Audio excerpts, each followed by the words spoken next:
Bueno, acá entonces los voy a presentar.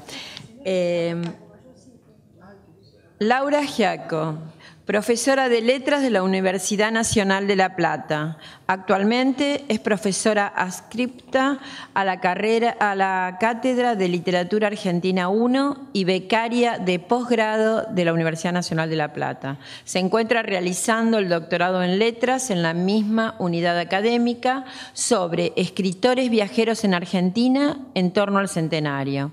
Ha participado y participa en proyectos de investigación grupales sobre memorias de la vida literaria argentina en los siglos XIX y XX, la prensa política desde 1810 a 1910 y en torno a revistas argentinas y latinoamericanas de los siglos XIX y XX.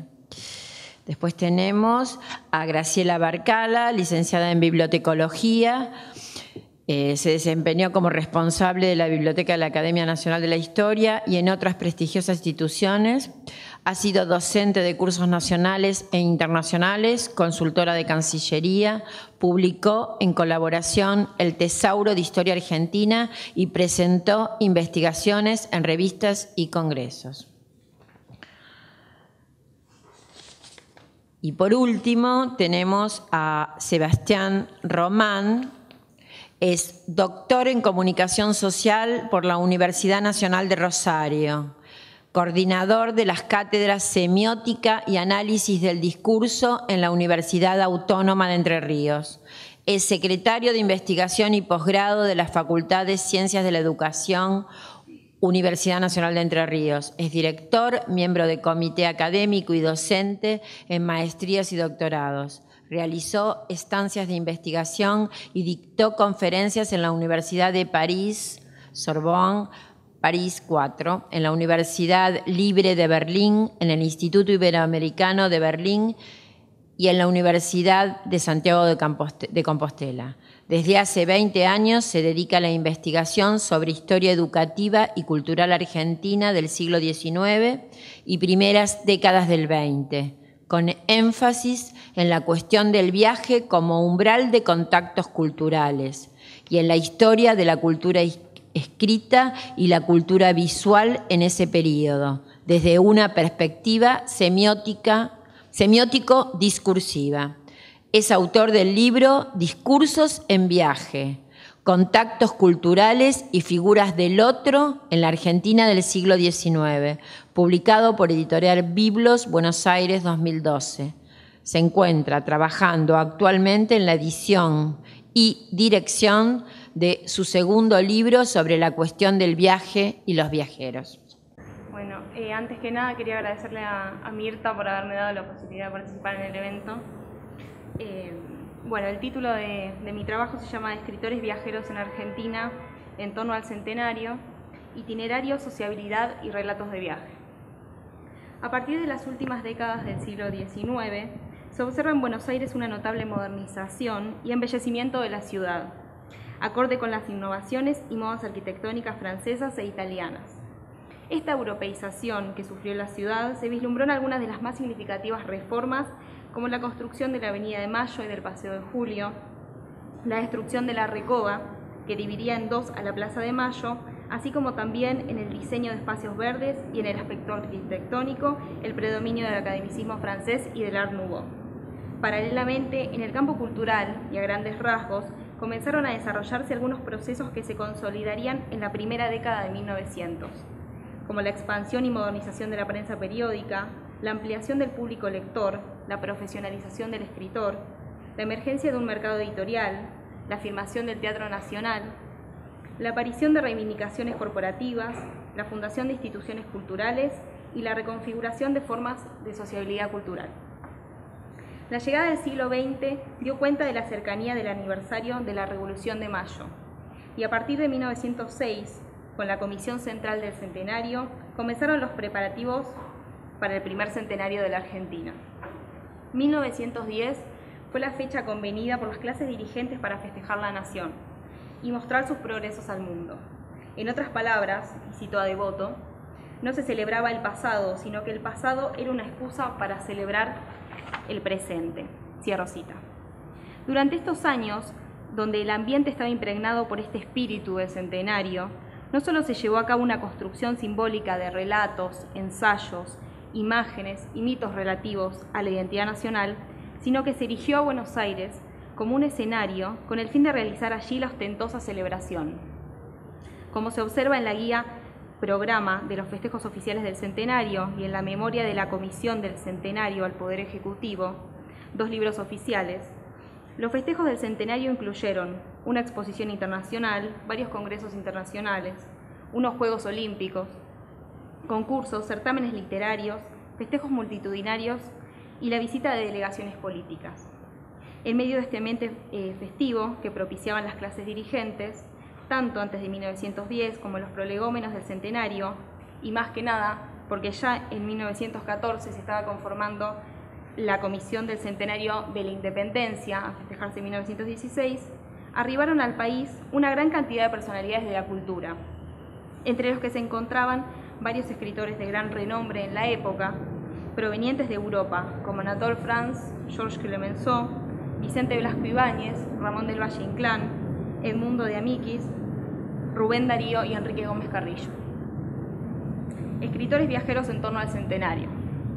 En esta ponencia expondré el trabajo de investigación que estoy realizando en la actualidad en el marco del doctorado en Letras de la Universidad Nacional de La Plata, y me centraré en presentar un panorama de este importante acontecimiento a partir de 3 ejes. Por un lado, los itinerarios de los viajeros, los vínculos forjados con sus pares argentinos y los relatos de viaje, en los cuales los escritores presentaron sus visiones del país. Mi proyecto se propone estudiar las visitas de escritores a la Argentina en torno al centenario de la Revolución de Mayo, que se articularon en los círculos literarios y periodísticos y que a la vez fueron muy parcialmente promovidas por políticas oficiales. Para ello seleccioné entre los viajeros que llegaron al país los casos más relevantes de los franceses Anatole France, Georges Clemenceau y Jules Huguet, de los franceses Vicente Blasco Ibáñez, Eduardo Zamacois y Ramón del Valle Inclán, y los 2 cosmopolitas latinoamericanos Rubén Darío y Enrique Gómez Carrillo. Hasta el presente, la cuestión de los escritores viajeros en torno al centenario ha sido tratada en tentativas críticas aisladas breves que se centraron en distintos temas y aspectos de algunos de los viajeros, pero no se han detenido en un análisis de conjunto de las visitas de escritores provenientes de Europa. Por lo tanto, este será el trabajo que realizaré en mi investigación: estudiar los viajes de los escritores y el fenómeno en su conjunto. Sobre estos escritores viajeros examinaré diferentes aspectos relativos al viaje intelectual, como lo llama Beatriz Colombi. No solo estudiaré sus relatos de viaje y textos autobiográficos, sino también los motivos y condiciones de sus desplazamientos, sus itinerarios, las actividades de la vida cultural que realizaron en el país, los vínculos y redes culturales que forjaron y mantuvieron con escritores e intelectuales argentinos, tanto en su estadía como en una etapa posterior. Asimismo, analizaré la recepción de sus figuras y actividades en la prensa periódica porteña durante el periodo de viaje. De esta forma trabajaré con materiales escritos e iconográficos como noticias y crónicas de la vida literaria, retratos, críticas teatrales, reseñas, fotografías e ilustraciones. Una de las etapas más importantes dentro de la investigación es la búsqueda y relevamiento en bibliotecas y archivos nacionales de material hemerográfico, material diverso de legados de intelectuales y escritores argentinos sobre la cuestión y material editorial de los escritores viajeros. Para ello he comenzado a trabajar y trabajaré con los fondos sobrantes en la Biblioteca de la Nación, en la Biblioteca del Congreso de la Nación, en el Archivo General de la Nación, en la Academia Argentina de Letras, en el Instituto de Historia Emilio Ravignani, en el CEDINCI, en la Biblioteca de la Universidad Nacional de La Plata y las casas museos Ricardo Rojas y Enrique Larreta, entre otras que vayan apareciendo. Asimismo, indagaré, por un lado, material hemerográfico digital de la Biblioteca Nacional de España y de la Biblioteca Nacional de Francia, y por el otro, los epistolarios de escritores que se encuentran online del archivo Rubén Darío y del archivo Miguel de Unamuno. Como se puede observar, la investigación conllevará un vasto y minucioso trabajo archivístico en instituciones nacionales en su gran mayoría. Ya expuesta brevemente mi investigación, me centraré en presentar un panorama del acontecimiento de la visita de escritores en torno al centenario a partir de estos 3 ejes: los itinerarios de los viajeros, los vínculos forjados con sus pares y los relatos de viaje. Los viajes de escritores provenientes de Europa a la Argentina en torno al centenario se producen durante el periodo de modernización literaria en Latinoamérica, que se puede situar entre 1880 y 1910, momento que Beatriz Colombi define como, y la cito, la época de máximo prestigio y divulgación del viaje, que coincidió también con su declinación. Cierro cita. Este fenómeno de entre siglos se origina y se liga al cosmopolitismo, la creciente intercomunicación de escritores de ambos lados del Atlántico, en especial entre Argentina, España y Francia, debido al esfuerzo sistemático de tender redes intelectuales. A través de los vínculos en revistas culturales y periódicos, en espacios de sociabilidad, por medio de la correspondencia, el mutuo envío y conocimiento de obras y mediante los viajes que posibilitaban los contactos directos de intelectuales de diferentes nacionalidades en las capitales culturales. Para estos escritores, a los cuales Manuel Ugarte etiquetó como la generación de viajeros y en la que él estaba incluido, existió un espacio de unión, una geografía integrada por tres polos religadores: Buenos Aires, Madrid y Barcelona y París. Si en aquel entonces París era la capital del universo literario, Buenos Aires sería la París de Sudamérica, no solo por su modernidad material, sino por su rol como centro irradiador del modernismo. La capital argentina atraía por su vida cultural y más intensamente en torno al centenario de la Revolución, donde se esperaba que los ojos del mundo se posaran sobre ella. Entre estas ciudades, las que nombré anteriormente, Buenos Aires, Madrid, Barcelona y París, un importante flujo de viajeros intelectuales, escritores, profesores, abogados, periodistas, artistas plásticos y políticos que se trasladaban a ella no solo con fines turísticos, sino sobre todo por lo que ellas les podían ofrecer en relación con sus intereses laborales. Los viajes de los escritores provenientes de Europa a Buenos Aires en torno a 1910 respondieron a distintos objetivos, pero, y aquí presento mi hipótesis sobre el tema, no habrían formado parte de las políticas estatales de la Comisión Nacional del Centenario, ni estarían relacionados con los festejos oficiales del centenario, sino que tuvieron que ver estrechamente con la atracción que generaba Buenos Aires en aquel entonces, en relación con las posibilidades de trabajo intelectual que ofrecía y una promovida sociabilidad entre pares. Las visitas de la mayoría de estos escritores podría pensarse en el orden de la cultura privada, es decir, como invitados, contratados por el sector privado. Estos escritores ofrecían algún producto, como por ejemplo conferencias, obras teatrales, textos sobre el país, y debido a su renombre eran asimismo figuras públicas consumibles. A propósito, Anatole France, Georges Clemenceau, Vicente Blasco Ibáñez y Ramón del Valle Inclán fueron contratados para brindar conferencias en importantes teatros porteños. En cierto modo, se trataba de espectáculos intelectuales que completaban la cartelera cultural y conectaban simbólicamente a Buenos Aires con las capitales europeas. A continuación, hablaré del primer eje a partir del cual analizo a estos escritores que visitaron la Argentina. El itinerario del viajero, es decir, el camino recorrido, se divide en dos. Por un lado, el que realiza hasta llegar a destino, y por otro lado, el que efectúa dentro del país, en este caso Argentina. Ese trayecto hasta el país da cuenta de dos aspectos: de las rutas marítimas que a principios del siglo existían entre Europa y Sudamérica, y que las escalas y las breves estadías que el viajero realizaba en cada ciudad de su ruta perseguían algún fin. El estudio de este aspecto puede dar cuenta de los intereses de los escritores viajeros y de las actividades que ejecutaron en cada país. Ese itinerario lo podemos encontrar si el viajero llevaba un diario o cuaderno personal, en donde volcaba todo lo respectivo a su desplazamiento, además de impresiones, pensamientos, etc. O si publicaba un relato o crónica de viaje que contuviera esa información precisa. De otro modo, el camino del viajero deberá ser reconstruido por el investigador, a través de las noticias publicadas en la prensa, en epistolarios, etc. Cuando el visitante llegaba al país, en su gran mayoría, no solo se quedaba en Buenos Aires, ciudad y provincia, sino que recorría otras provincias del país. Podía ser con un fin más turístico o científico, o en algunos casos para realizar solamente actividades culturales. Las guías de turismo cumplían un papel importante en este aspecto, ya que marcaban los sitios que se debían visitar de la Argentina. Como ejemplo del itinerario del viajero, y ya que Alejandra Lera habló de Rubén Darío, el primer viaje de Rubén Darío a la Argentina, yo voy a hablar del segundo viaje de Rubén Darío, que lo realizó en 1912, el segundo viaje y el último de Rubén Darío, y formó parte de la gira promocional que cumplió como director literario de las revistas Mundial Magazine y Elegancias. una noticia publicada en Mundial. El mes de abril de 1912 nos expone los pormenores de este gran viaje transatlántico. Darío no viajaría solo, sino que lo haría con el administrador de las dos revistas, además de con un redactor de Mundial, Edmundo Montand, que realizaría la crónica de viaje, y con un fotógrafo. Darío no escribió un relato de viaje sobre esta gira, pero gracias a las crónicas y las noticias que publicaba Mundial, el viaje sería registrado por la propia revista. El itinerario de viaje de Darío era un gran tour sudamericano.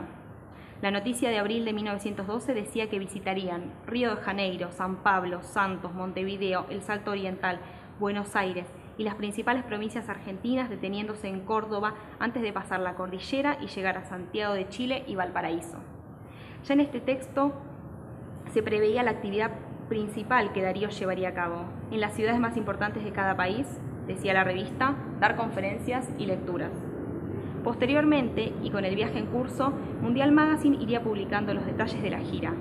Un hecho interesante es que en la crónica, además de describir los detalles de la gira promocional, se daba cuenta de las actividades que realizaba Darío por su parte, como las conferencias, reuniones con escritores, banquetes en su honor, etc. Como dije anteriormente, como Darío no escribió ningún relato de este viaje, ni poseemos algún diario del poeta, las crónicas publicadas por la revista son un valioso documento para poder esclarecer el último viaje de Darío a la Argentina. El segundo eje a partir del cual analizo los viajes de los escritores que visitaron la Argentina entre 1909 y 1914 son los vínculos que forjaron con sus pares argentinos durante su estadía. Este aspecto de la investigación lo ejemplificaré con el caso del banquete que le brindó la revista Nosotros a Vicente Blasco Ibáñez. Voy a comentar brevemente algunos de los datos sobre su viaje y el evento. La primera visita de Blasco Ibáñez en 1909 fue gracias a una invitación que le realizó Emilio Mitre para dictar una serie de conferencias en Buenos Aires. Aún así, hubo otro motivo preponderante. Blasco Ibáñez se vio movido por un interés empresarial, ya que era socio y director literario de la editorial Sempere. Viajó con la idea de hacer vínculos comerciales y aumentar su presencia en los escaparates de las librerías argentinas. Asimismo, de este primer viaje surge La Argentina y sus grandezas, un texto con una edición de lujo, semejante a los que se publicaron en el país en torno al centenario, y del que la Biblioteca Nacional publicó uno que se encuentra abajo en la librería. Retomando el eje de la investigación, el banquete que le brindó Nosotros en 1909 al escritor español obedecía uno de los preceptos del programa de la revista, la comunión de viejas y nuevas firmas. Pero esta idea no solo se podía ver en sus páginas, sino que el intento de confraternización también se trasladó a la organización de eventos, en donde se practicaba la sociabilidad entre pares y se reforzaban los vínculos de esta comunidad. El colectivo de Nosotros organizaba esporádicamente demostraciones, en donde se celebraba algún hecho que consideraban de gran relevancia, como la publicación de libros, el regreso al país de algún miembro del grupo, los aniversarios de la revista y la visita de escritores viajeros. La llegada de Blasco Ibáñez a Buenos Aires fue una ocasión propicia para brindarle un banquete en su honor y de esta forma socializar con el escritor y mostrarse como el grupo de escritores intelectuales argentinos. Este evento de sociabilidad literaria se puede ver como uno de los tantos que los escritores viajeros realizaban durante su estadía en Buenos Aires, que tenían como fin forjar lazos o fortalecerlos si ya existían con sus pares argentinos. Un dato importante es que el agasajo a Blasco Ibáñez inició una costumbre, ya que fue el primero dedicado a un escritor viajero europeo. A partir de ese entonces, Nosotros organizó, durante la década de 1910, otras demostraciones de intelectuales y escritores que llegaron desde el extranjero, como Valle Inclán, Ortega y Gasset, Eduardo Marquina, Ortega y Munilla, Eugenio Dors y Amado Nervo. El último eje del que hablaré es el de los relatos de viaje de los escritores provenientes de Europa en torno al centenario. Varios de ellos publicaron crónicas y textos sobre sus impresiones de viaje, pero en esta ocasión me detendré solamente en el texto de Enrique Gómez Carrillo, publicado en 1914, titulado El encanto de Buenos Aires. Este escritor fue uno de los colaboradores estrella de La Nación. Llegó a Buenos Aires en 1914 en los prolegómenos del centenario. Al igual que varios de los anteriores viajeros, realizó diferentes actividades de sociabilidad literaria y recorrió, además de Buenos Aires, las ciudades de La Plata y Mar del Plata. Me interesa hablar del texto de Gómez Carrillo por una cuestión que llamo la biblioteca del viajero. Podríamos decir que hay dos tipos de viajeros, el impulsivo que se embarca sin saber las características de los lugares que visitará, y el que estudia todo lo referente al país o zonas que visitará. Podemos asegurar que Gómez Carrillo es el segundo tipo de viajero. Y esto lo sabemos gracias a su relato de viaje, en el que encontramos constantemente referencias a otros textos de viajeros que habían visitado la Argentina. Lo interesante es que Gómez Carrillo leyó antes de viajar los libros de otras personalidades de la cultura que llegaron al país en torno al centenario antes que él. Él leyó a Guillermo Ferrero, Santiago Rusiñol, Jules Suret y Georges Clemenceau. Esas lecturas son las que formaron en la mente de Gómez Carrillo una idea de Buenos Aires, de sus costumbres, de sus habitantes, de su fisonomía. Y en su texto encontramos que realiza reiteradamente comparaciones entre, por un lado, lo que él conocía por estos textos que describían al país y por otro, sus impresiones de viajero. El tema de las bibliotecas de los viajeros es interesante porque puede dar cuenta de algunos de los preconceptos que los viajeros tenían sobre los lugares que visitaban. Debido a estas ideas, el viajero podía sufrir desengaño o frustración si no encontraba lo que pretendía ver, o fascinación y entusiasmo, como le sucedió a Gómez Carrillo al ver los encantos de Buenos Aires. Para cerrar, en esta exposición me propuse exponer brevemente mi tema de investigación en curso y a través de 3 ejes, los itinerarios de los viajeros, los vínculos forjados con sus pares argentinos y los relatos de viaje, con ejemplos de algunos casos, realizar un panorama del fenómeno de los viajeros provenientes de Europa en torno al centenario, al que he definido como la primera gran ocasión de afluencia de viajeros intelectuales a la Argentina. Muchas gracias.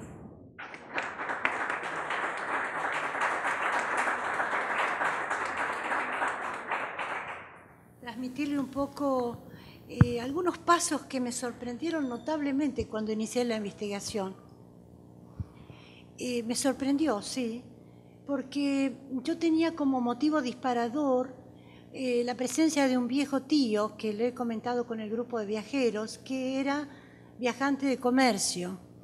Y una vez, cuando yo era muy chiquita, nos invitó a mi mamá y a mí a un paseo por una ciudad del interior, donde me encontré con un hotel muy antiguo, de habitaciones altísimas. Yo era muy pequeña y todavía me queda grabado, pero lo que más me queda grabado es que en la puerta de esa pensión nos esperaba una señora muy gruesa, que era la dueña de la pensión, que recibió a mi tío como si él fuera el premio Nobel del año. Y a nosotros, a mí como princesa, y a mi madre y a mi tía como si fuéramos las reinas.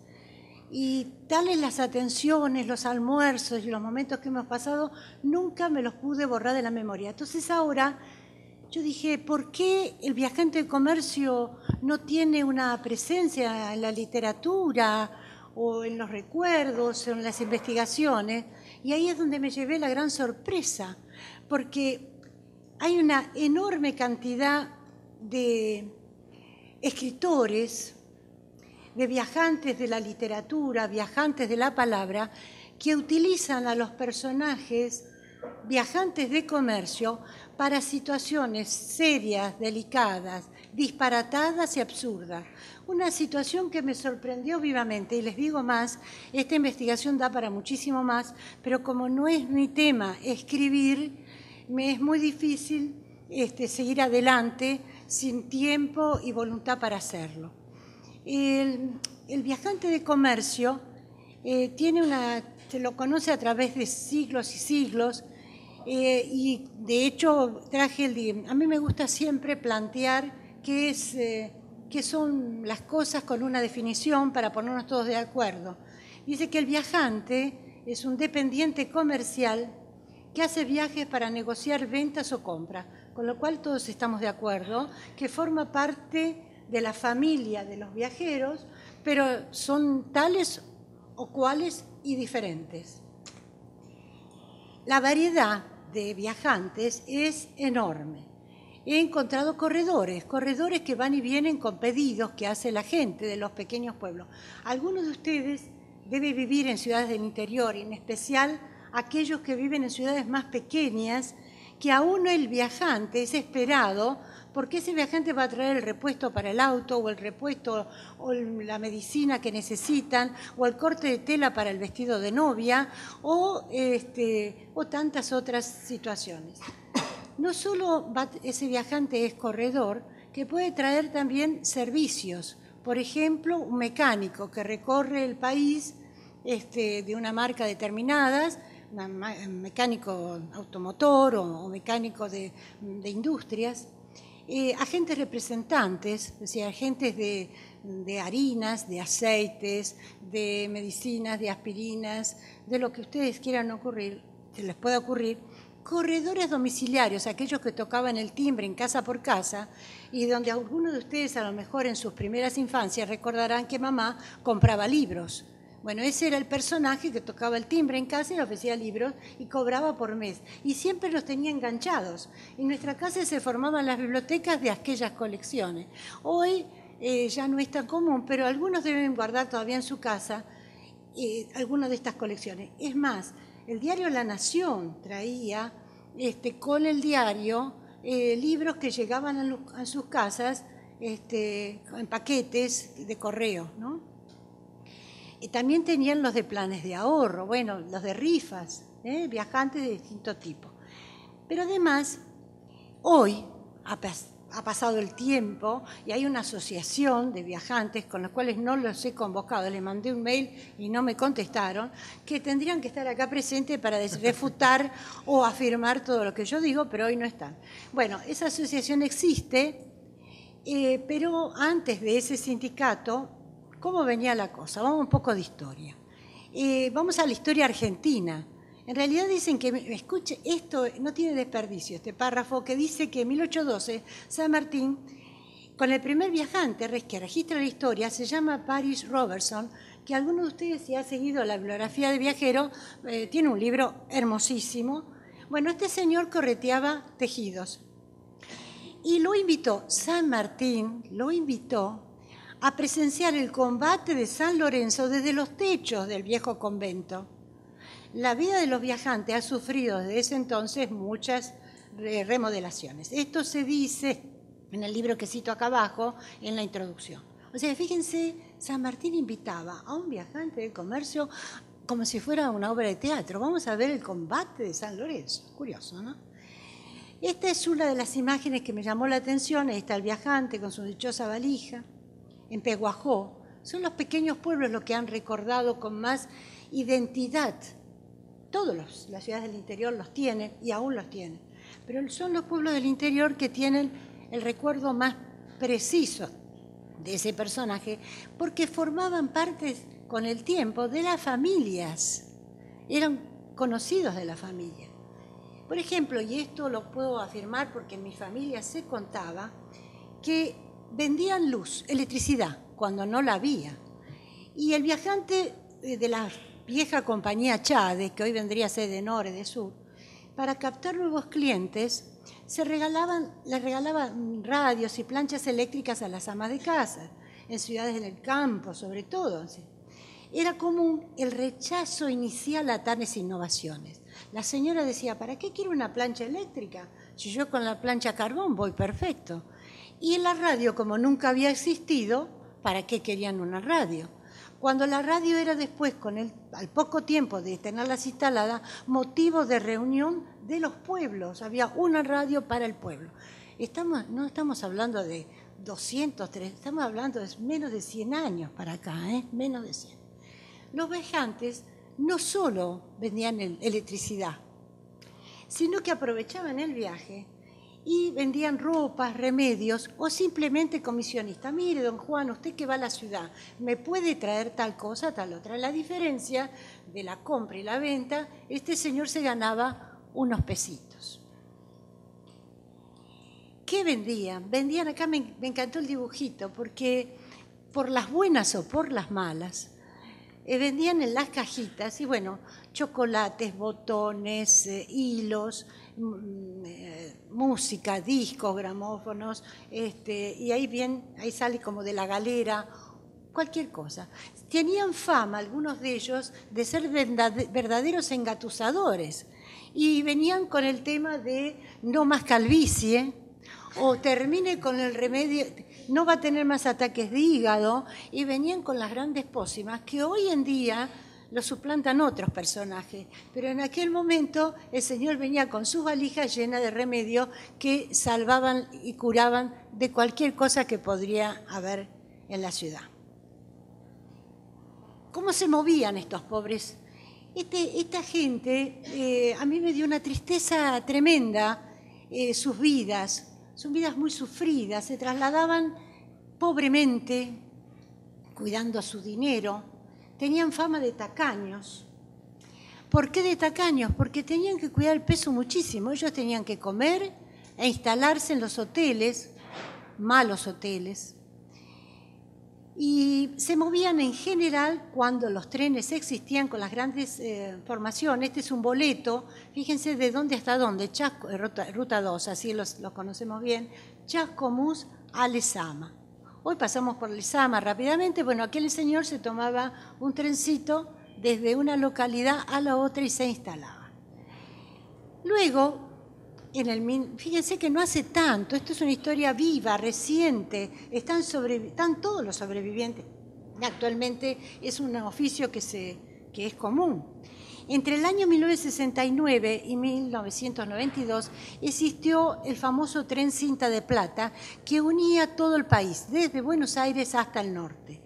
Era el gran eje de movimiento de miles y miles de pasajeros por trabajo, por visitar su familia y usados habitualmente por los comerciantes, por los viajantes de comercio. Bueno, acá es un tren que ustedes todavía a lo mejor ven en algún riel de la provincia de Buenos Aires. Me detuve, cuando empecé a buscar la bibliografía, me detuve en estos dos protagonistas, que son los de antología de un viajante de comercio. Yo creo que no se puede hablar de viajante de comercio si no se nombra a Willy Loman y Gregorio Samsa, tristes y pobres viajantes de comercio. Tristes y pobres. Willy Loman es el protagonista de una gran novela de Arthur Miller, La muerte de un viajante. Esta novela increíble es de un pobre hombre que toda su vida trabaja muchísimo como viajante, con una doble vida ahí metida, con un matrimonio, con 2 hijos, que él es el único sostén de la familia. Nunca pudo transmitirle los grandes valores de la vida a sus hijos, son 2 pobrecitos, una pobre familia y él un pobre tipo, que un buen día se le ocurre a los 60 años pedir un aumento de sueldo. Y ahí se desencadena toda la obra de Miller, donde no solo no le dan el aumento, sino que lo echan. Y entonces el hombre se encuentra desdichadamente sin dinero, sin posibilidad de tener de trabajo, con 2 hijos que no valen nada y que cómo puede solucionar su problema. También le buscó otros amores, aparte de su mujer, y él tenía su amante, que tampoco era un canal donde él pudiera ser positivo en su vida. Él decide matarse, le ahorro el final, para cobrar el seguro. Esa es la triste y pobre vida del viajante, que es un paradigma de la vida de los viajantes de comercio. Dice Miller que él dio su vida, o la vendió su vida, para justificar que la había desperdiciado. No tenía más propósito que el de seguir viviendo, pero no con lograr un objetivo, no tenía nada. Es que siguen habiendo los Loman en la vida, esto es lo más triste de todo. Espero terminar alegremente, pero esta es una historia que a mí me choqueó. Es una obra primitiva, pero en realidad de lo que se trata, como drama, es sobre la violencia en el seno de la familia, porque las peleas que existen entre ellos, cuando viene y dice, ojalá que nunca les toque a ninguno de ustedes, al hombre de familia me quedé sin trabajo, se desencadena la bomba atómica. Acá tengo una de las ediciones de la obra, altamente recomendable, es una obra magnífica. Y entonces ahí empecé a pensar, digo, ¿por qué el viajante como personaje? Y seguí con eso, investigando. Y acá viene el otro, el Gregorio Samsa. El pobre Gregorio Samsa es el protagonista de la Metamorfosis de Kafka, que todos queremos conocer, pero habría que leer nuevamente y varias veces en la vida. Que no es un escarabajo, dicen que no es una cucaracha, que es un insecto. Como es traducido al alemán, nunca se han puesto de acuerdo, por lo menos en eso. Ahora, ¿por qué Kafka elige un viajante, ¿no?, para esta tristeza? Trata sobre este señor, Gregorio, que una mañana se despierta convertido en insecto, pero en realidad no sabe lo que le ha ocurrido, porque está en su casa, en su habitación, y ahí viene la reacción de la familia. Él acá, Kafka, que es más, aunque es oscuro y difícil su lectura, es clarísimo el motivo que lo lleva, porque lo que él cuenta en su libro es nada más que la vida de su familia, de su padre, de su madre y de su hermana. Cuando lo descubren, cómo reaccionan todos, de este pobre hombre que era el sostén de la familia. Vuelve lo mismo, Lohmann y Samsa, el mismo carácter, viajante de comercio, sostén de la familia. Bueno, por último no saben qué hacer con él. La hermana, el padre le pega, lo golpea, lo lastima para matarlo, sacarlo de encima, es un bicho. La madre indiferente y la hermana alguna vez le da de comer hasta que al final se olvidan de él, cierran la puerta. La mucama dentro de un día la encuentra muerto. Bueno, lo recoge con una basura, con la palita y lo tira a la basura y así termina la historia de un viajante de comercio. Sí, vamos a notar el tono. Acá tengo a la Angélica Gorodischer, que me encanta, de 1979. Tiene unos relatos disparatados. El libro de ella se llama Trafalgar. El personaje se llama Trafalgar Medrano y que habla es un viajante de comercio espacial. ¡Qué maravilla! Y habla sus peripecias en otros planetas. Y dice que está elaborado con y me encanta también, bueno, Angélica tiene esto, habla comúnmente, como nosotros, comúnmente.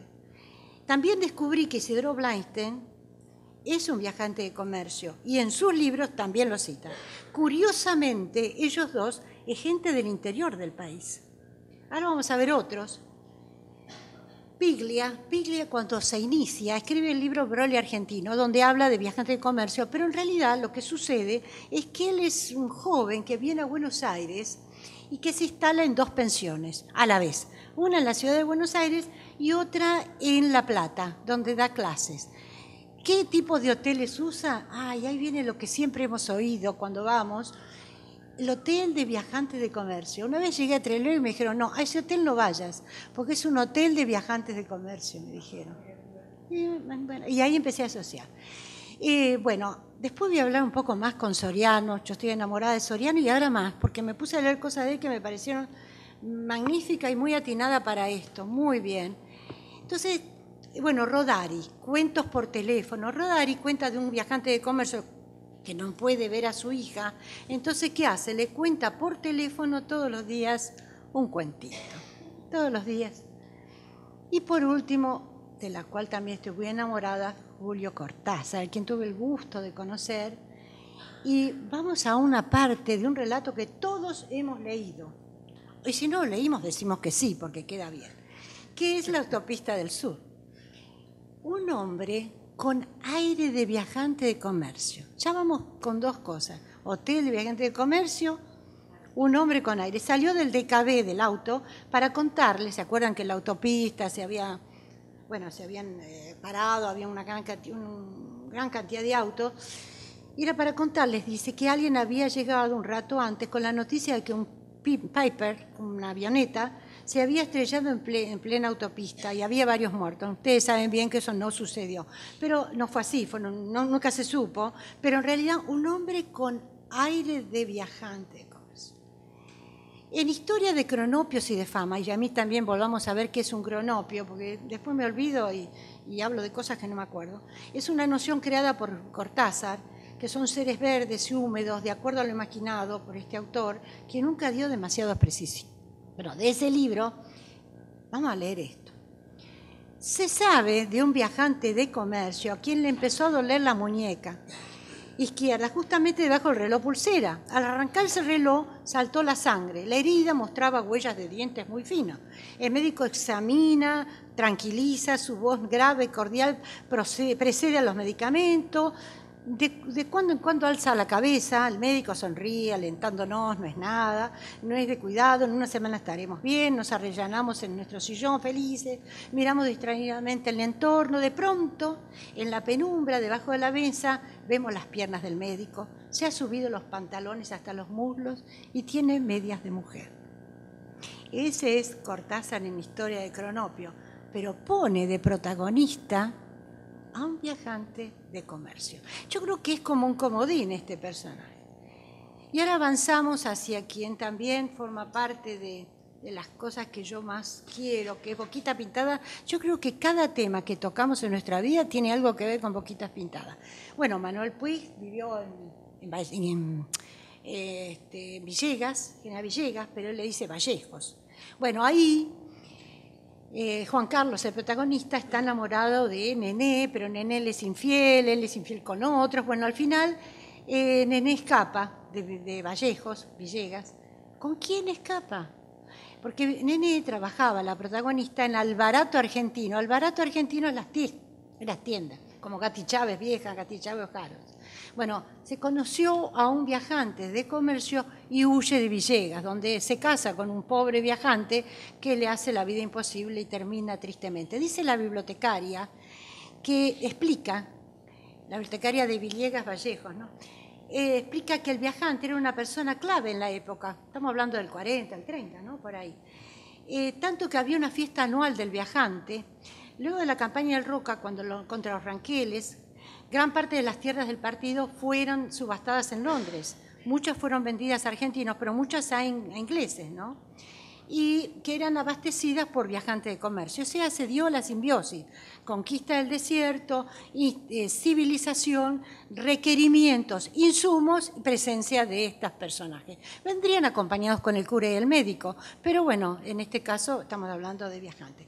Pero lo curioso que dice ella, que era amiga del escritor, que el viajante no dejaba el pedido y se iba. Se quedaba muchos días. Y hubo varios casos de viajantes casados 2 veces. Tenían su mujer en la localidad y su mujer en la ciudad. Esta era la realidad.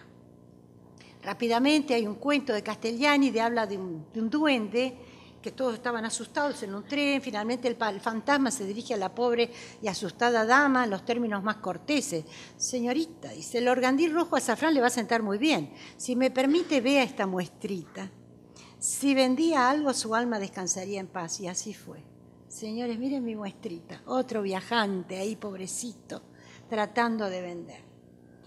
Y rápidamente Benedetti, que se habían encontrado, voy a ser rápido, ¿no? Lectura estilo bibliotecario, se habían encontrado en la barra de un bar, tenemos que clasificar que vamos...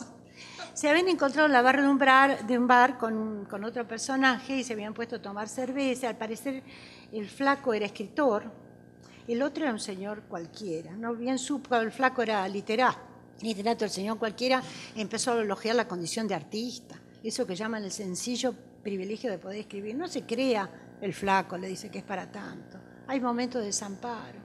Sin ir más lejos, no hace mucho conté mis inéditos y llamé a mi mejor amigo y le dije, mira, esto no sirve para nada, es demasiado doloroso, hay que destruirlo. Así que haceme un favor, qué malos. El señor cualquiera quedó muy impresionado ante el flaco, ¿no? Con este sentido de la autocrítica. Y tras un rato de silencio se rascó la nuca, empinó la jarra. Oiga, don, le dice, sin pestañear, hace rato que hemos hablado y ni siquiera nos hemos presentado. Yo soy Ernesto Chávez, viajante de comercio.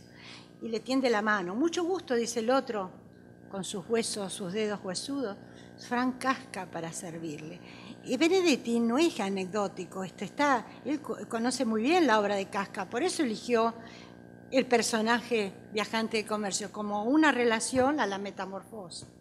Esto que ahora lo leí con ese sentido, pero a lo mejor lo leí otra vez y nunca supe que estaba relacionado. Bueno, Bioy es el gran personaje que tiene su viajante de comercio por el espacio interestelar, en sus historias, en sus cuentos fantásticos. Ahí está Estela Canto, que habla de Borges, de una cena que ellos comían, con Borges, Estela era la novia, ustedes se acuerdan, largas caminatas, y solíamos conocer en un restaurante de precios módicos llamado Hotel Comercio, un hotel para viajantes de comercio en Constitución. Constitución porque ahí bajaban del tren y iban a la... Y ahí dice el menú, y tomaban grandes cantidades de agua. Yo pedía vino, dice Estela, y cualquier cosa que me atrajera en el momento. Me daba la impresión de que prefería estas salidas, dice de Borges, ¿no? Prefería nuestras salidas a las comidas diarias. Borges iba a comer todos los días lo de Bioy, con Bioy. Acá está el libro de cuentos, y trato de hacerlo lo más rápido posible. Cuento de los años felices, qué maravilla, qué maravilla. Se los recomiendo, se llama Mecánicos, es de este libro, en donde habla por qué su papá le encantaba la mecánica, porque los viajantes de comercio visitaban la casa del papá de Soriano, que vivía en el interior, es un hombre del interior, Soriano, con los años viene a Buenos Aires, después se exilia, y donde el papá compraba herramientas de todo tipo de insumos y cuando no pagaba se las retiraban y al poco tiempo volvía a quedar endeudado. Soriano en aquel entonces de los hechos era jugador de fútbol. Todo lo que él aprendió y supo y oyó y vio lo cuenta en sus libros. Actualmente los foros, antes de pasar a esto rápidamente diré que en la época de la Segunda Guerra Mundial los que estaban mal y nadie les compraba era el viajante de comercio alemán, porque sospechaban que era espía, así que apenas llegaba un alemán lo echaban del pueblo, era muy gracioso. Y además el comienzo del periodismo con las agencias surge de los viajantes de comercio también. Si no hubiera habido, no había publicidad, porque no llegaban las publicidades. Hoy en día los viajes son otras miradas, el foro de fotos, las disparadoras. El caso de Sarlo contó hace poco tiempo que su libro lo preparó porque encontró una foto de un viaje que hizo por América. Están los observadores de fauna y flora, los recorridos de los que tienen 4x4. Es una maravilla. A veces van todos uno atrás de otro, parecen los patitos en la bañadera. El recorrido en moto. El otro día me fui a la ruta y estaban todos los motoqueros, todos juntos, fotos. Bueno, los veleros, y después se matan o desaparecen. Pero bueno, hay de todo. Me encantó muchísimo. Me encantó mucho las postales. Voy a todo lo que da porque yo que estuve controlando el tiempo de los demás. Esta postal, si alguien conoce las letras, es de mi amado Julio Cortázar y de Carol, su tercera pareja. De esa. No es la última, volvió con Aurora por último. Esta tarjeta que yo les digo es de Julio Cortázar, bla, bla, pero ¿qué cosa dice? Porque esta viene de Mallorca y me encantó. Fíjense abajo, en el último párrafo, tomo sol y vino blanco en las Baleares, buenas vacaciones para ustedes también. Era maravilloso. Se lo dirige desde Mallorca a su editor. El editor le está diciendo, él le agradece en la parte primera, estaban en la casa de Claribel Alegría, que era una poeta salvadoreña, pasando unos días, Cortázar y Carol. Ellos eran los padrinos de las mellizas de la poetisa, y además le dice a Julio, le agradece a Brada, que le habían traducido a Dios Robinson al neozelandés. Esto es yo digo que habría que interpretar las postales, porque las postales a veces dicen cosas como encriptadas, ¿no? Esta es una postal típica, como verán, San Martín, del año 50, teníamos el año del general San Martín, en una postal que se vendía en el correo, como ahora se venden en las librerías, y esta es de un Boy Scout, del jefe de Boy Scout, que le agradece en inglés al teniente Portela cómo había sido recibido en Buenos Aires. El señor desde Londres le manda el agradecimiento. Y por último dejé esto, que para ustedes puede llegar a ser ininteligible, pero rápidamente lo aclaro. ¿Quién es el Terencio Eldo Tomasí?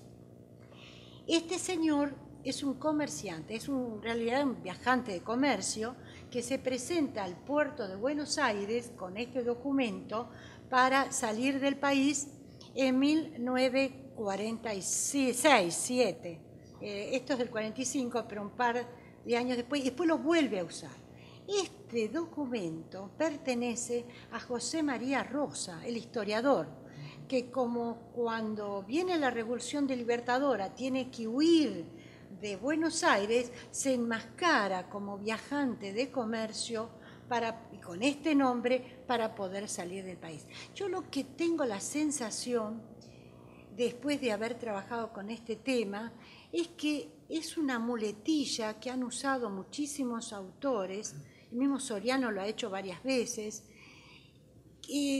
para utilizar un personaje que no les traiga mayores inconvenientes, un personaje bastante anodino, que sin embargo se necesita para un relato. Creo que no hay otro personaje, por lo menos no recuerdo, porque con las mucamas no se tiene, y con los médicos, piensen en todos, con unos parientes, no se tiene una interrelación o unas posibilidades tan amplias como un viajante de comercio, que lo sabrá con mucha cultura, menos cultura, mejores o peores.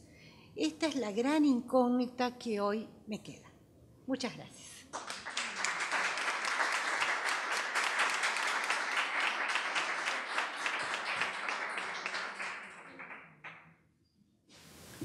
Bueno,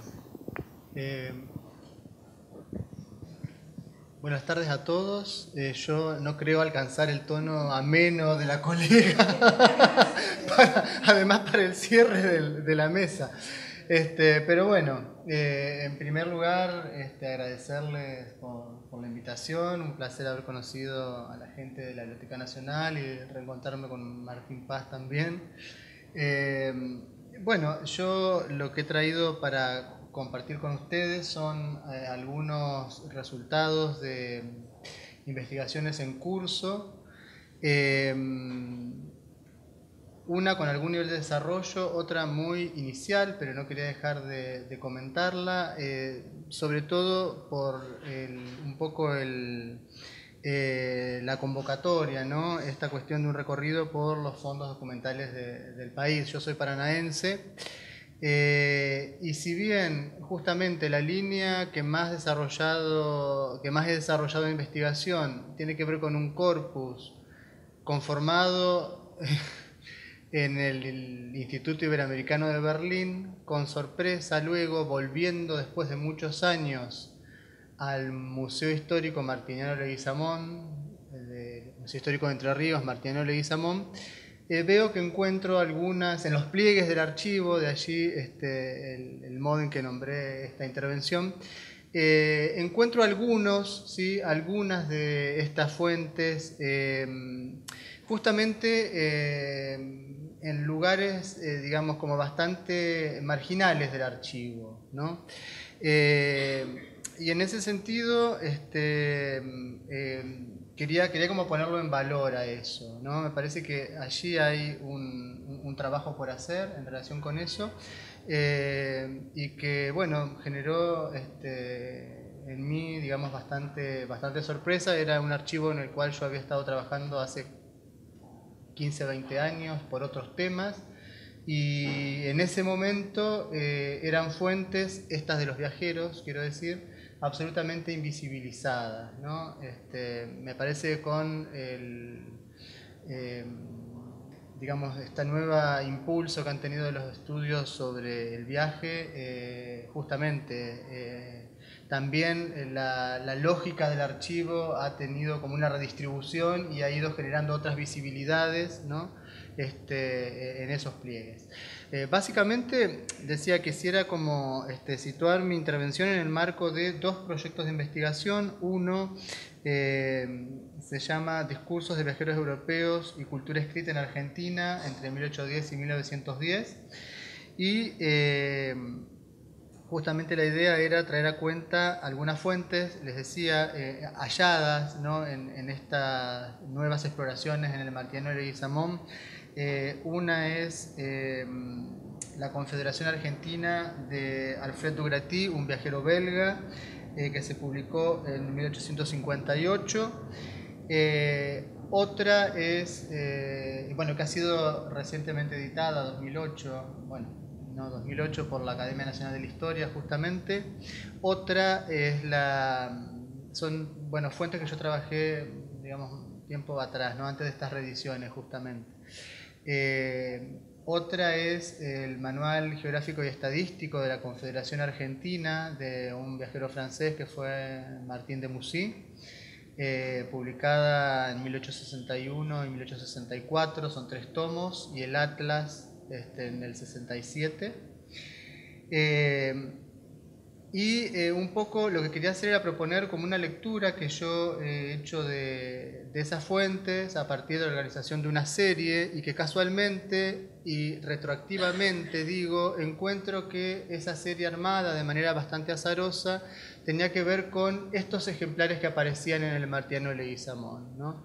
A esa serie de Dugratí de Mussy habría que incorporar una tercera fuente, que es la obra de Woodbine Parish, Buenos Aires y las provincias del Río de la Plata, una primera edición de 1838, y que, si bien han sido trabajadas por distintas cuestiones, a mí lo que me resultó interesante fue poder pensarlas como en una serie, justamente, para poder pensar la cuestión de cómo se inventa la memoria histórica, cómo se narra la nación y cómo se construye un imaginario territorial, ¿no? Serían 3 cuestiones que se articularían y que me parece que justamente previo a la generación del 80, que es el momento en donde uno podría discutirlo, pero en donde se ha consensuado más o menos que aparece un fuerte momento de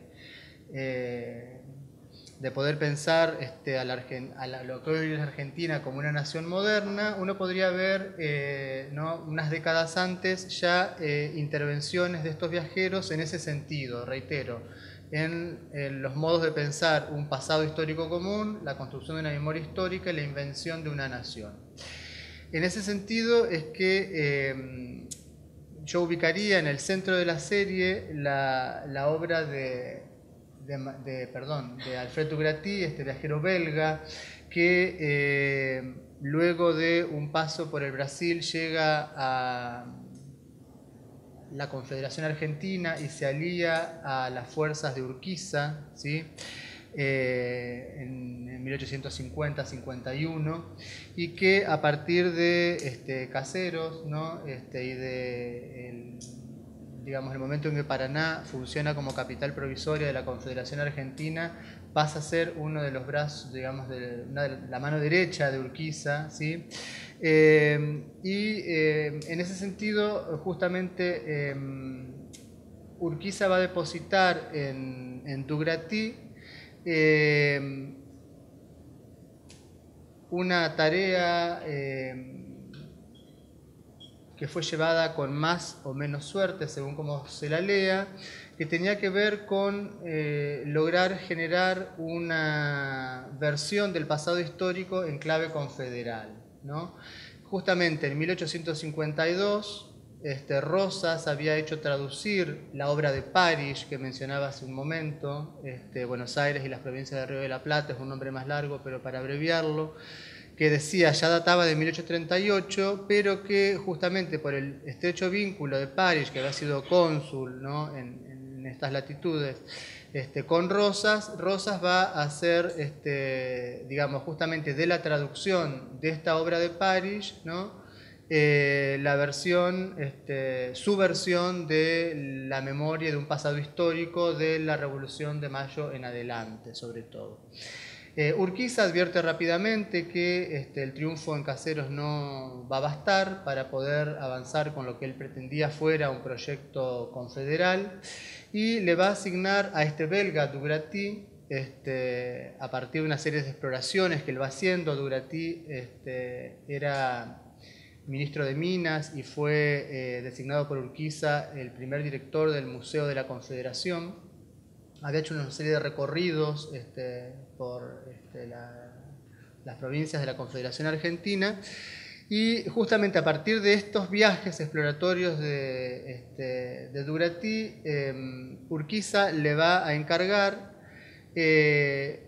para que escriba la Confederación Argentina, que finalmente se publica en 1858, como una respuesta polémica a la traducción que Rosas había encargado de Buenos Aires y las provincias del Río de la Plata de París, ¿no? De hecho, en San Nicolás de los Arroyos, cuando jura allí Urquiza, expresa claramente que la construcción de la nación, que salvar a la nación, implicaba, textualmente él dice, el olvido de todo lo pasado, lo cual me parece que, más allá de las interpretaciones que podrían tener que ver con la unificación de los partidos y demás, me parece que allí aparece como claramente esta idea de que había que inventar una tradición, de que había que inventar un pasado en clave justamente confederal, en oposición a todo ese orden simbólico que se había generado con el rosismo, ¿no? Entonces, en ese sentido, me parece que ahí uno podría empezar a ver la serie, podría empezar a ver cómo se redistribuirían, ¿no?, las significaciones en torno a las intervenciones de estos viajeros, ¿no? Ahora bien, nuevamente Urquiza, me parece a mí de manera muy lúcida, va a dimensionar que para poder pensar una nación en sentido moderno, esta idea de unidad, ¿no es cierto?, no solo era necesario poder polemizar e intentar establecer un orden simbólico que al menos compitiera con el que recientemente el rosismo, el recientemente derrotado rosismo había instalado, necesitaba darle un espacio a la nación, ¿no? Y en ese sentido es que contrata a otro viajero europeo, el francés Demussy, que tras una estancia en Uruguay, en Montevideo, y algunas exploraciones hechas en Uruguay, decide, le hace llegar en realidad la propuesta a Urquiza de realizar una serie de exploraciones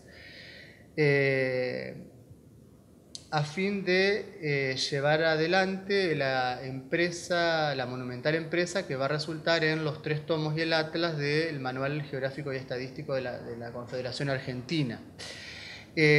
Bueno, Urquiza contrata de hecho a Demussy y justamente en esta serie, ¿no?, contemporáneamente a la operación de reescritura de la historia, ¿no?, que hace Dugratty, Demussy va a darle justamente a Urquiza, ¿sí?, el artefacto cultural necesario, este manual geográfico y estadístico con este atlas, aunque el atlas se va a publicar después, pero que le permitirá pensar el territorio desde una cuestión unificada, ¿no? El mapa como artefacto cultural y semiótico hoy nos parece muy natural, pero no es así. De hecho, la cartografía de Demussy es la primera cartografía en el sentido moderno que se traza sobre el territorio de lo que en ese momento era el territorio que ocupaba la Confederación Argentina, o sea, la Patagonia no entraba, no estaba como... y en ese sentido me parece, bueno, como una cuestión como interesante para pensar. Ahora estamos trabajando un poco más sistemáticamente la cuestión de los usos políticos, ¿no?, que tanto... que básicamente que Dugratty va a hacer de esta selección de fragmentos del pasado histórico para servir a la funcionalidad política que buscaba Urquiza, de poder responder, ¿no?, un poco a esa traducción de París que había hecho Rosas. Estamos trabajando, bueno, un poco más sistemáticamente eso. En el libro, en los 3 tomos de Demussy, también en el orden textual aparece claramente la funcionalidad política de la obra, más allá de los valores que puedan tener de otro orden. En los 2 primeros tomos que se publican en el 61, justamente antes de Pavón, digamos, en el orden textual, digamos, empieza por Entre Ríos, se le da una gran extensión, ¿no? Buenos Aires queda absolutamente desdibujado. Pavón de por medio, Demussy queda con el tercer tomo inconcluso y logra que Mitre ya en el poder lo contrate, ¿sí? Demussy fue realmente un personaje muy astuto. Y el tercer tomo de la Confederación, del Manual Geográfico y Estadístico de la Confederación Argentina comienza con la provincia de Buenos Aires, una gran, ¿no? Espacio en cuanto a esta página dedicado a eso, lo cual marca claramente ahí, en la misma obra podemos ver justamente una doble funcionalidad política para regímenes, bueno, que uno podría ver bastante, antagónicos, ¿no es cierto? En esas cuestiones estamos trabajando ahora, en los usos políticos, ¿no? Tanto de la obra de Duratí como de Demussy.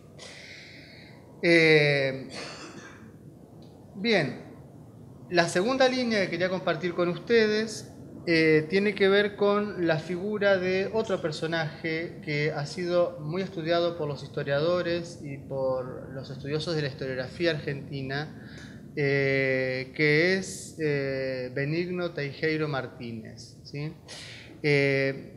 Yo ahora dirijo por Argentina un proyecto de investigación conjunto con la Universidad de Santiago de Compostela, porque Benigno Teijeiro Martínez era gallego, ¿sí? Que se llama, el programa es Galicia Mundi, y el proyecto que estamos encarando ahora es justamente Benigno Teijeiro Martínez, un intelectual entre dos mundos. No para pensar la figura de Teijeiro Martínez historiador, sino justamente hacer una lectura de un Benigno Teijeiro Martínez, por un lado en clave de viaje, ¿sí? Y en ese sentido, sí, en el Martiniano de Leguizamón hay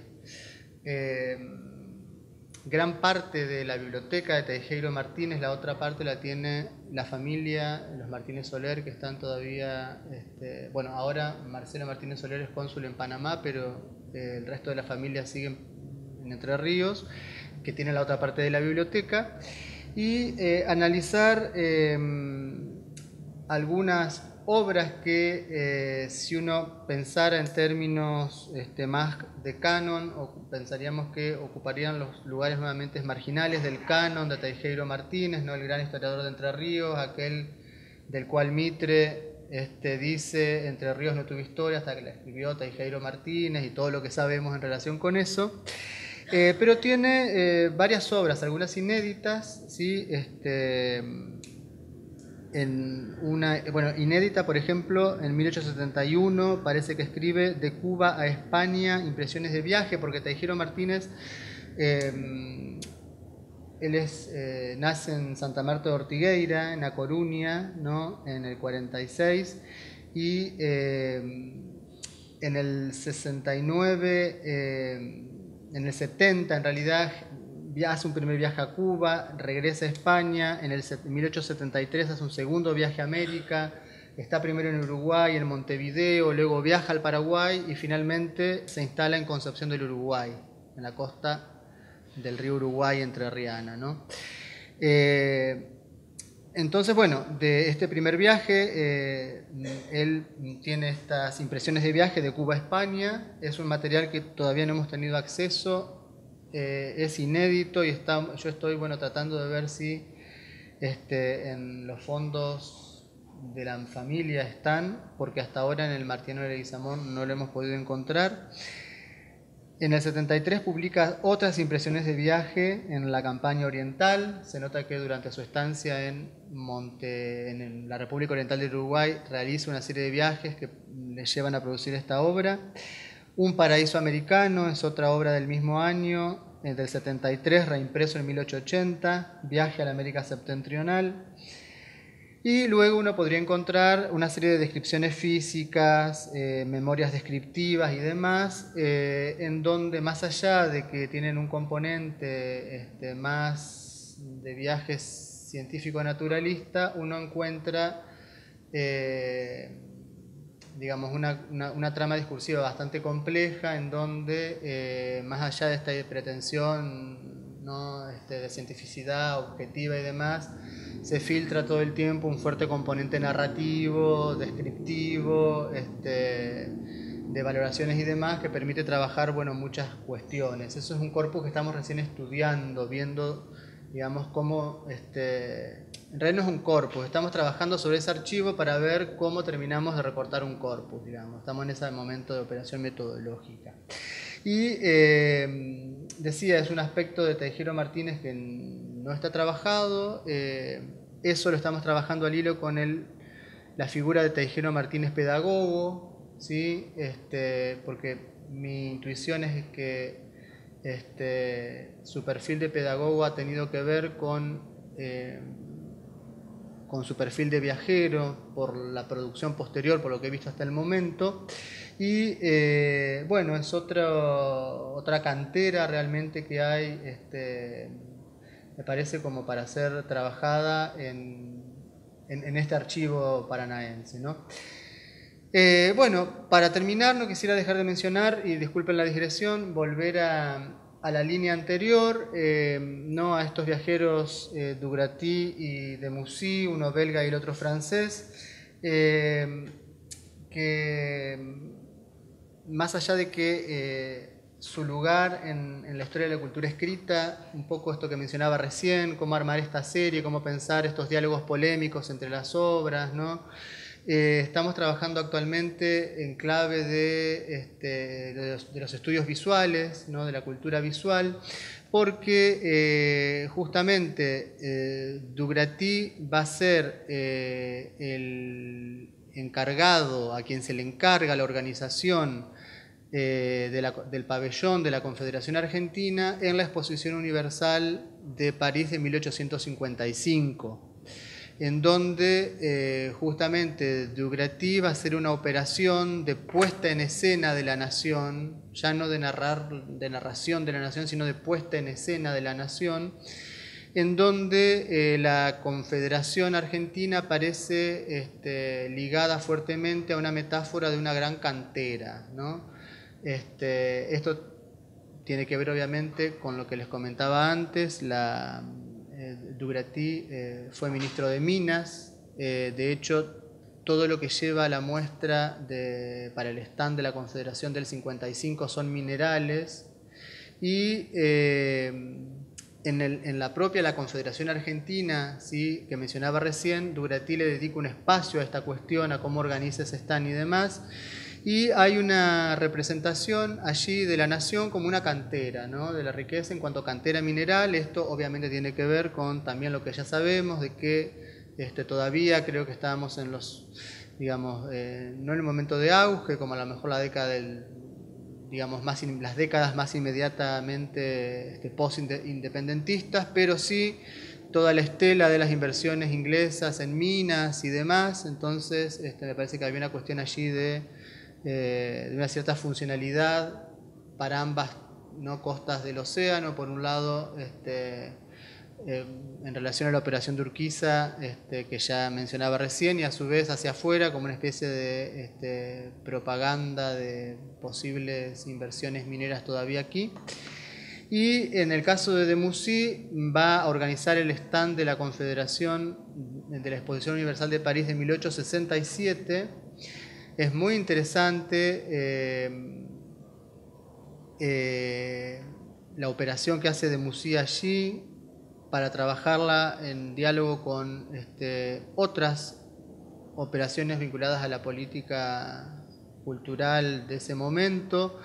Demussy instala, ¿no?, flanqueando la entrada al stand de la Confederación, unas estatuas de gauchos enormes, en donde uno puede ver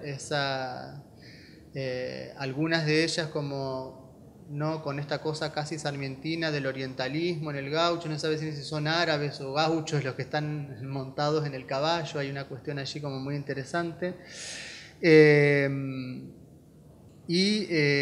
Bueno, en relación a la selección de materiales que va a hacer Demussy para organizar el stand, ya empieza a virarse, ¿sí?, hacia lo que Álvaro Fernández Bravo, analizando la exposición de 1889, ya menciona cómo no el fetiche carnífero y esta idea de que tenemos más presentes nosotros de Argentina, granero del mundo, la agroexportación y demás. Pero nos resulta interesante ver este proceso, ¿no? Cómo estas puestas en escena de la nación en unas pocas décadas van como tornando y cambiando radicalmente los modos de presentar a la nación, desde una cantera, ¿no? A estos otros modos de representación. Bueno, un poco eso era lo que quería compartir con ustedes, así que muchas gracias.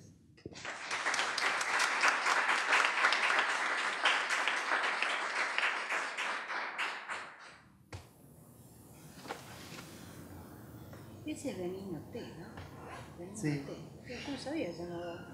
Porque acá me consulta si es Benigno T, sí, porque hay una cuestión que no le sé cómo le llaman los bibliotecarios, bibliotecarios, cómo es Martínez, Benigno T ponemos, nunca lo vimos de otra manera. A mí me pasó porque yo a veces probaba M. Sebastián Román y el bibliotecario me dijo, ¿cómo querés que te encuentren? Como más, bueno, poné mi nombre completo. Bueno, ahí hay un problema, no sé cómo se llama técnicamente Doble apellido y entra por el primero, claro, pero ¿cómo, los libros de Martínez están Benigno T, no dice el segundo apellido. No, hay de varios modos. Hay como Martínez, como Teijeiro Martínez, que en realidad es Teijeiro Martínez porque está como castellanizado, como Teijeiro, pero o como T. Martínez. Pero el más conocido es Benigno T, ¿eh? El más conocido es Benigno T. Ese es un gran problema en relación a la cuestión de la autoría y de la... Sí, es una de las cuestiones con las que estamos lidiando. Sí. Sí. Yo nunca lo vi desarrollado la T, ni sabía que tenía doble apellido.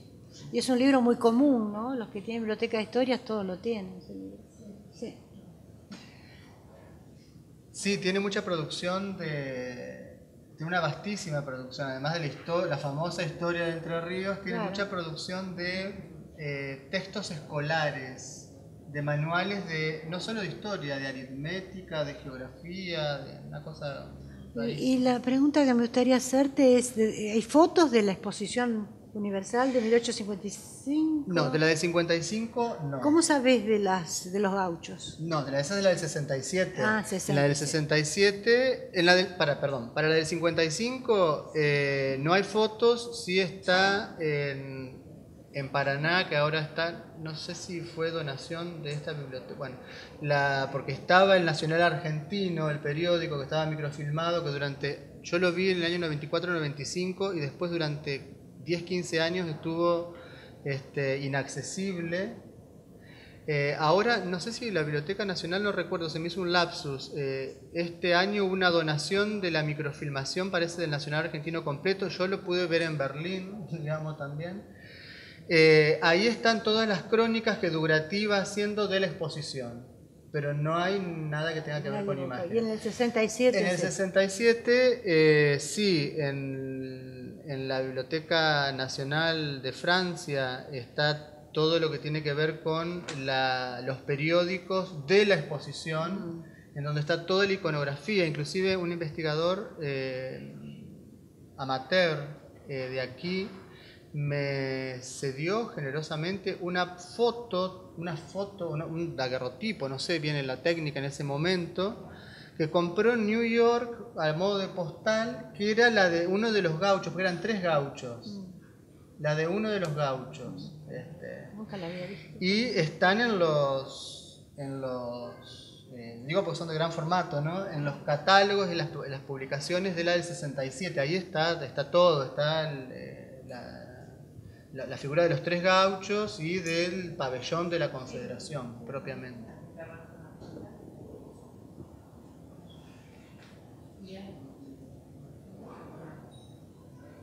Y la Ibero-Americanilla tenés lo de Quesada, por eso están los diarios. Claro, sí, por eso. Yo pensé que se había quemado con la guerra, ¿no? Me dijeron que no. No, es ahí. Yo, digamos, concretamente me armé todo lo que en ese momento yo estaba con mi tesis doctoral, me armé el corpus ahí porque está todo. Claro, la biblioteca alemana, la Ibero-Americanille, es la de Quesada, Vicente Quesada, que era el admirador de Alemania. Y yo pensé que en la Segunda Guerra había sido destruida con una bomba, pero no, fue salvada íntegramente y es una de las joyas. Por eso en Alemania se pueden consultar esos diarios, sino acá en Buenos Aires, quizás. Por Quesada, la biblioteca de Quesada es. Sí. Había un amigo que investigaba todo el tema de anarquismo y me dijo, hay libros de anarquismo argentino en Alemania que no hay en el Senado. No hay Argentina. Sí. Si vos sos un especialista en eso, tenés que ir a Alemania. Sí. Porque eso es una barbaridad. ¿Cómo puede ser Sí. de allá, de acá? Bueno, La versión de la gestión del Ibero-American Institute es que Quesada sabemos que era un germanófilo, ¿no? Él se casa con una alemana, él aparentemente versión de transatlántica, digamos. Él quiere donar al Estado argentino en su momento su biblioteca, aparentemente no encuentra cómo o las condiciones que él quisiera o no sé qué cosa, y las dona al Estado prusiano. Por eso es que se crea el Ibero, ¿no? básicamente con el Fondo Quesada. Tenemos varias. Yo sé que también en algunas universidades norteamericanas hay sobreparealismo, por ejemplo. Ellos tienen algunos documentos que no hay acá en Argentina. En México también, en Flaxo también tiene. No sé cómo lo están adquiriendo, bueno, no sé, es una historia no la termina de entender, ¿viste? Pero tienen algunos documentos que por ahí en Argentina no se encontrar. Sí. Y ellos hasta lo digitalizan, porque viste que trabajan mucho. Sí, uno encuentra. Sí. Qué curiosidad. Musí ha sacado una edición, no recuerdo, Ediciones Culturales Argentinas, sacó los 3 volúmenes y el Atlas. Y el Atlas desapareció del mercado, las pusieron en un depósito y las destruyeron. Esto fue antes del tema de los límites. ¿Cómo me entero? Porque un librero me dijo, yo le salvé 3 ejemplares, ¿quiere uno para la biblioteca? Claro que lo quiero, y ahí está, en la Biblioteca de la Academia. Ajá. Creo que es el único que hay. Pero ¿por qué esa historia con el pobre Musí? Porque las islas, las famosas islas que luego resolvimos con el arbitraje del Papa, ¿se acuerdan? Las Nenos, Picton y no me acuerdo la tercera, estaban en el Atlas de Musí ya asignadas a Chile, ya estaban dadas a Chile. Cuando sale la edición, la hacen desaparecer, o sea, se gastó una fortuna, porque un atlas es muy caro, el Estado las gasta y después las tira, menos ese ejemplar que yo